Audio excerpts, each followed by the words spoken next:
Hello friends, welcome to my channel. আজকে আমি আপনাদের মশলা দিয়ে গোটা বেগুন রান্না করে দেখাবো। আমি শিল্পী। এই ভিডিওটা আপনারা দেখছেন শিল্পী সুইট কিচেন থেকে। যেই সমস্ত মশলাগুলো দিয়ে গোটা বেগুনটা রান্না করব, সেই মশলাগুলো তৈরি করে নিচ্ছি। কড়াই গরম হয়ে গেছে, দিয়ে দিচ্ছি 1 মুঠ চিনেবাদাম, গোটা ধনে, গোটা জিরে, 3টে এলাচ, 2টো দারচিনির টুকরো এবং 3টে লবঙ্গ দিয়ে দিলাম, সঙ্গে একটা তেজপাতা দিয়ে একসঙ্গে মিশিয়ে গোটা মশলাগুলো কিছু সময় ধরে ভেজে নিচ্ছি। গোটা মশলাগুলো ভেজে নিয়েছি। গোটা মশলাগুলো মিক্সি জারের মধ্যে দিয়ে দিয়েছি। গোটা মশলাগুলো এখন গুঁড়ো করে নিচ্ছি। ভাজা মশলাগুলো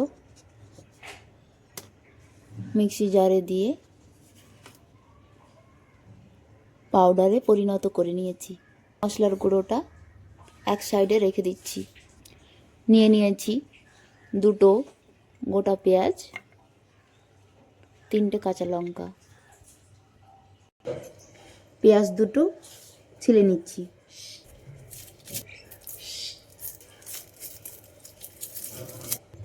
পেঁয়াজ 2টো ছেলা হয়ে গেছে। এখন পেঁয়াজ এবং কাঁচা লঙ্কাগুলো কেটে নিচ্ছি। পেঁয়াজ লঙ্কাগুলো কাটা হয়ে গেছে। সঙ্গে নিয়ে নিয়েছি অল্প পরিমাণ পোস্ত দানা। পোস্তর দানাগুলো শিলপাটায় বেটে নিচ্ছি। নিয়ে নিয়েছি শিলপাটা। পোস্তর দানাগুলো জল দিয়ে ধুয়ে শিলপাটায় পিষে নিচ্ছি। পোস্তর দানাগুলো শিলপাটায় দিয়ে বেটে নিলাম। বাটা পোস্তগুলো একটা পাত্রে তুলে নিচ্ছি।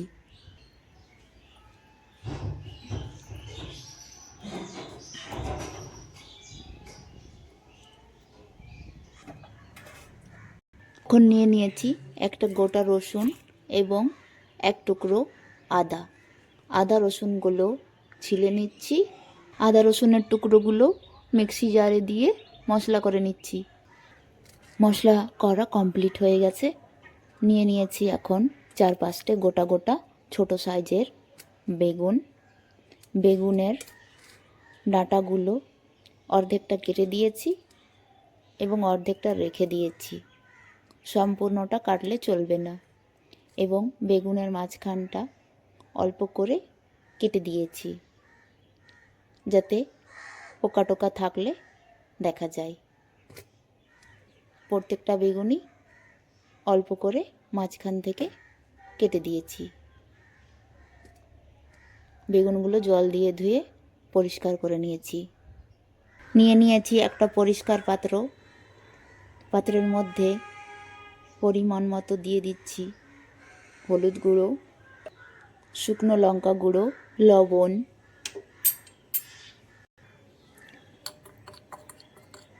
এই 3টে মশলা একসঙ্গে মিক্সড করে নিচ্ছি। সঙ্গে নিয়ে নিচ্ছি মিক্সি জারে তৈরি করা গোটা মশলাগুলো। বাটির মশলাগুলোর মধ্যে ঢেলে নিচ্ছি।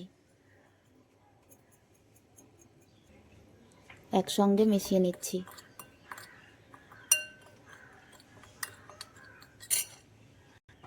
গুঁড়ো মশলাগুলোর মধ্যে অল্প জল দিয়ে সবগুলো মশলা একসঙ্গে মিশিয়ে একটা পেস্ট তৈরি করে নিচ্ছি।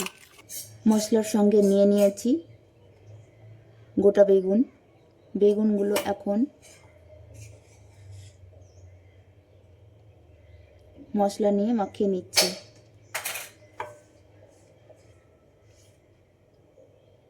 বেগুনের কাটা অংশের মধ্যেও মশলাগুলো একটু ভেতরে দিয়ে দিচ্ছি।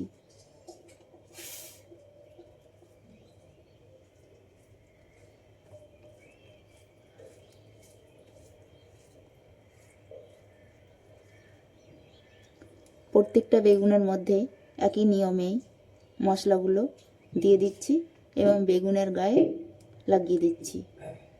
সবগুলো বেগুনের মাঝে এবং বেগুনের গায়ে মশলাগুলো লাগিয়ে দিয়েছি। নিয়ে নিয়েছি একটা পরিষ্কার কড়াই, দিয়ে দিচ্ছি কাঁচা সরিষার তেল। তেলটা গরম হয়ে গেছে। গরম তেলের মধ্যে মশলা মাখানো গোটা বেগুনগুলো এক এক করে দিয়ে দিচ্ছি।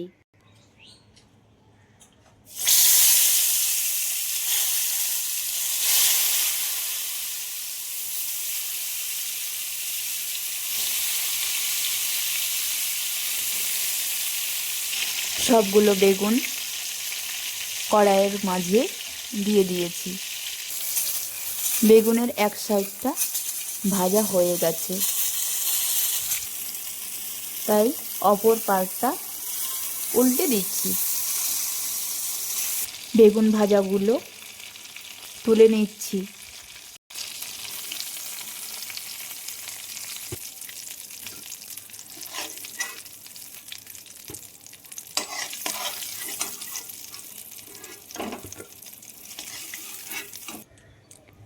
ভাজা বেগুনগুলো একটা পাত্রে তুলে নিলাম।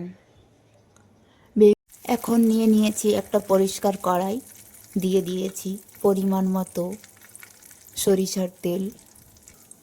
এই গরম তেলের মধ্যে আগে থেকে কেটে রাখা পেঁয়াজ কুচি এবং লঙ্কা চেরাগুলো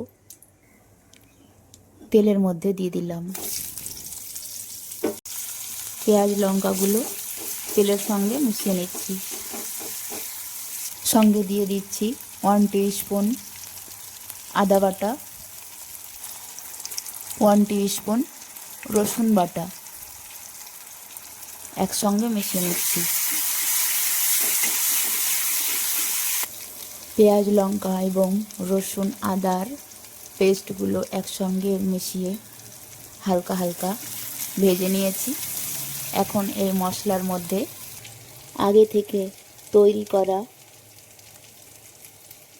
মশলার মিশ্রণটা কড়াইয়ের মাঝে ঢেলে দিচ্ছি। সবগুলো মশলা একসঙ্গে মিশিয়ে নিচ্ছি। মশলাগুলো খুব ভালোভাবে কষিয়ে নিয়েছি।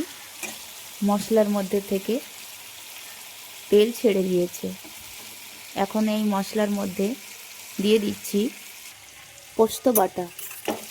পোস্ত বাটাগুলো ভাজা মশলার মধ্যে দিয়ে দিলাম।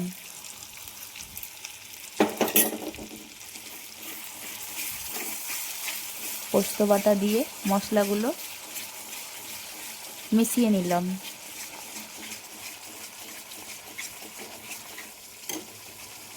মশলা ভাজার সময় গ্যাসের আঁচটা একেবারেই মিডিয়াম ফ্লেমে স্লো আঁচে মশলাটা কষিয়ে নিচ্ছি।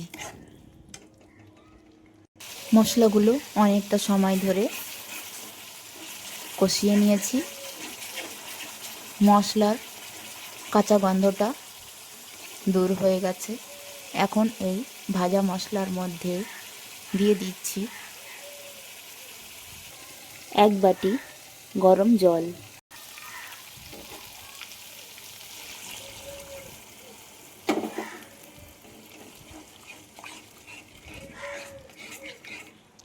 গরম জল দিয়ে মশলাটা মিশিয়ে নিলাম।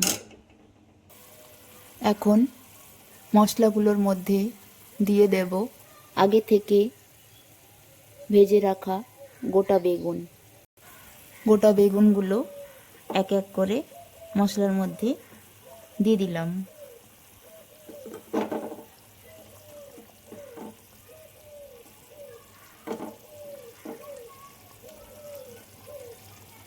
মশলা দিয়ে গোটা বেগুন রান্না করার সময় বিশেষ করে গরম জল ব্যবহার করবেন। গোটা বেগুন রান্নাটা কমপ্লিট হওয়ার আগে লবণের পরিমাণটা আপনারা চেক করে দেখে নিতে পারেন। আপনারা যেমন পরিমাণ লবণ খেতে পছন্দ করেন লবণটা সেই হিসেবে ব্যবহার করবেন। কিছু সময়ের জন্য গোটা বেগুনগুলো ঢাকনা দিয়ে ঢেকে দিচ্ছি। এখন ঢাকনাটা তুলে নিচ্ছি।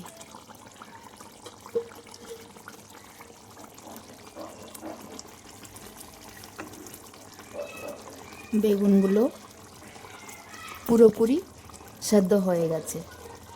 শেষবারে বেগুনগুলোর মধ্যে দিয়ে দিচ্ছি অল্প পরিমাণ চিনি। দিলে বেগুনের স্বাদটা আরও বাড়বে। আপনারা চাইলে চিনিটা নাও দিতে পারেন, স্কিপ করে দিতে পারেন। চিনি ছাড়াই গোটা বেগুন রান্না করা যায়। আমাকে চিনি দেওয়া খাবারটা আরও একটু টেস্টি মনে হয়, তাই আমি কিছু কিছু রেসিপিতে অল্প পরিমাণ চিনির দানা ব্যবহার করে থাকি। মশলা দিয়ে গোটা বেগুন রান্না করার রেসিপিটা যদি আপনাদের ভালো লেগে থাকে তাহলে আমার ভিডিওতে একটা লাইক দিয়ে চ্যানেলকে সাবস্ক্রাইব করে রাখুন, পাশে থাকুন, সাপোর্ট করুন। আমার কুকিং চ্যানেলটা নতুন, তাই আপনাদের সাহায্য ও সহযোগিতার একান্ত প্রয়োজন। তাই আপনাদের কাছে আমার বিশেষ অনুরোধ, আমার চ্যানেলটি প্লিজ সাবস্ক্রাইব করে নেবেন। মশলা দিয়ে গোটা বেগুন রান্না করার রেসিপি পুরো কমপ্লিট হয়ে গেছে। একটা পরিষ্কার প্লেট, এই প্লেটের মধ্যে মশলা দিয়ে কষা বেগুনগুলো ঢেলে নিচ্ছি। দেখুন ফ্রেন্ডস, বেগুনগুলো একটাও ভেঙে যায়নি, বেগুন গোটাই রয়েছে। মশলা দিয়ে গোটা বেগুন রান্না করার রেসিপিটা আপনাদের কেমন লাগলো তা কমেন্ট বক্সে অবশ্যই জানাবেন ফ্রেন্ডস। দেখা হবে আবার নেক্সট ভিডিওতে। এখনকার মতো এখানেই। আল্লাহ হাফিজ। Bye friends.